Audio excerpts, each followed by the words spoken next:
И реших да направя едно клипче, в което да изкажа моето мнение и гледна точка за гей парада. И като цяло, защо съм за правенето на този парад. Първо, във всяка европейска държава има гей парад.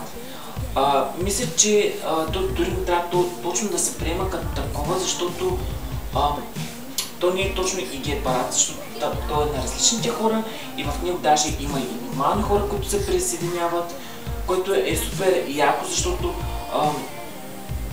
хората приемат този проблем, така наречен проблем, за факт. Аз не мисля, че е проблем. Децата им, когато видели едва ли не този парад, ще ли да станат като тях. И не било се приемало за нормално мъжете да са се целували и по-отделно момичетата да се целували. Чакай малко, ми ще обясниш, че има няколко различни сексуалности и как просто може да е нормално детето. Може да кажеш, че детето ще стане гей след като види този парад или като...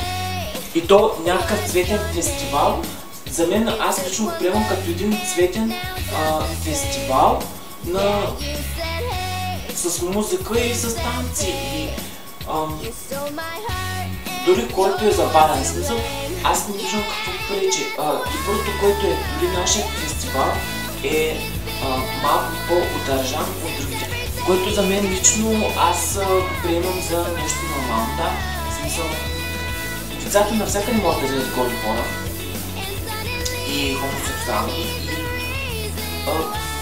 Това е нещо нормално, в смисъл не може да се промени и е факт. И ние нормалните хора трябва да го приемем за факт и да се опитаме да приемем тези хора като част от нас, част от обществото, част от народа дори. Не може да делиш хората, защото са дадени с различна сексуалност и те са един вид все едно някакви увредени хора. Не е така. И аз давам червен картон на хомофобията, защото за мен не е нормално и отделно да се забрани такива хора да един вид почти даже и да живеят в България. То в България сигурно ако излезеш и кажеш аз съм гей, веднага сигурно ще почнат да те целят с камъни и сигурно ще те убият, просто не си мисля какво е.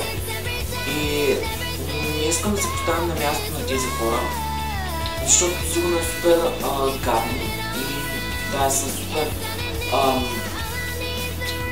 подложени на тормоз, както психически, така и физически. И да, мисля, че не е нещо кой знае какво стане, когато са пуснали някакъв парад с цветни знамена и малко танци и музика. В смисъл не е кой знае какво. Даже е забавно. Не виждам какъв проблем. Просто ще кажеш на детето си, това е фестивал на цветовете и на различните хора. Това е. Толкова е лесно и просто. Все едно ти да си като кон с капаци и да кажеш, той има само една сексуалност, хетеросексуалност. Това е толкова смешно звучи, колкото ти да кажеш, че един вид нашата планета не е кръгла, а е квадратна. Също. И да, аз не приемам това нещо. Също така супер ми стана тъпо, когато хомосексуалното момче, мисля, че Петър се казваше, всичките от другата страна, които имаха някаква гледна точка, го нападнаха и не го оставяха да си изкаже мнението. Извинявай, ама какъвто и да си, имаш право на мнение. И все пак трябваше да го оставят да си изкаже мнение. Значи в целия свят хората се научиха да приемат позитивно и да гледат позитивно на нещата, а ние българите трябва да сме постоянно злобни, постоянно да не приемаме различното. Дори не говоря за толкова за гейовете, колкото за примерно нещо стане, примерно дори за влогарите. Тръгнеш да снимаш, всеки почва да гледа някакво странно. Уау, какво правиш? Ти лут ли си? Какво правиш? И някакви е такива. Примерно аз ще дам реален пример. Бях снимал клип в Русе и когато снимах клип в Русе, разни хора ме изглеждаха странно и си мислеха, че съм някакъв луд, който се снима с камера. Аз не виждам какво толкова правя нередно, за да ме гледат. Не приемат деца с болести разни. И това е супер толкова тъпо и сме толкова консервативно общество. Имаме така или и аз не знаех за демократични и за едва ли, че приемаме всичките хора за еднакви, за равни и няма различие между тях. Глупости, това са просто пълни глупости. Все още сме също консервативно общество, макар и да има сред него демократични хора. Моят призив е да господата от разни партии, дето казват, че едва ли не детето им, когато излезе и види това нещо, ще да последват примера на тези хора, които били цветни, били различни и били гейове, лесбийки и транссексуални и т.н. и бисексуални и т.н. Аз не го мисля това и смятам, че е пълната глупост. Както и примерите, които ама толкова тъпи плоски примери даваше. Дава примери как 5-годишни деца били обарвали някакъв учител и учител обяснява колко било нормално това.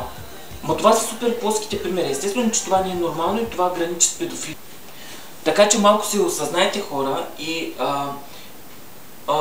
все едно да кажете, че както моят колега Вогър, хикенщикен, все едно той може да направи в децата ви, когато гледат клиповете му, гейове.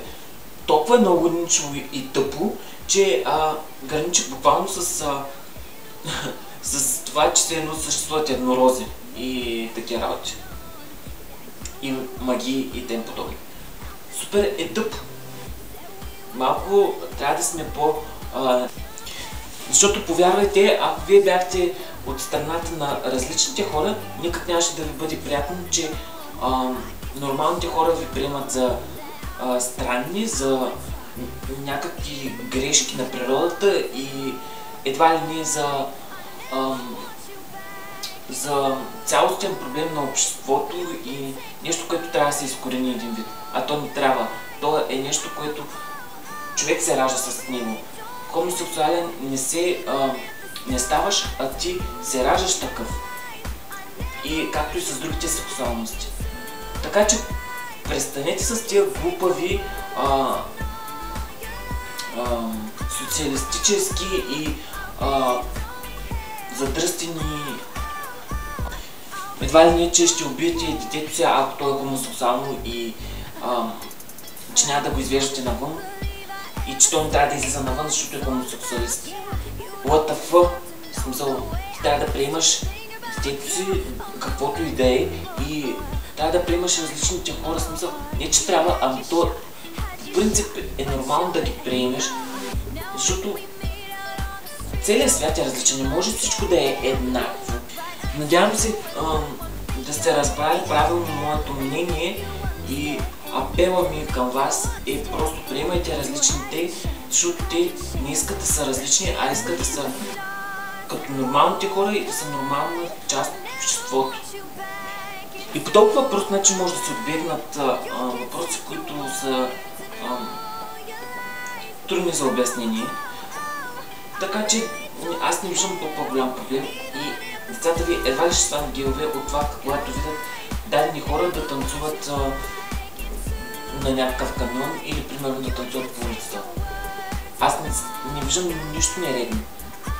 Да, някой примерно се целунал, голяма работа, сякаш няма да го видят в интернет. Те в интернет гледат такива неща, че просто ви е бедна фантазията. Децата ви най-малкото от това ще станат гейове, от това насъждават тази омраза и се опитват се да накарат хората и не други да мразят, което е тъп, в смисъл. Все пак не може в цялата държава всичките да са еднакви и в принцип в целия свят. Все пак всичко е различно и различното не е лошо, а просто е различно и някои от хората ги разбирам, защото се страхуват леко от различното и от новите неща. Така както казах, не слушайте телевизията и какви хора какво говорят. Гледайте да сте малко по-толерантни към различните хора, както казва Деница Христова. Нека бъдем по-добри и по-разбрани, по-толерантни и по-позитивни. Това е от мене. Надявам се клипа да ви е накарал да се замислите по темата. Дайте палче, ако сте съгласни с мен, и ако дадете палче, това значи, че давате червен картон на хомофобията и нека махнем тази хомофобия от България. Това е от мен.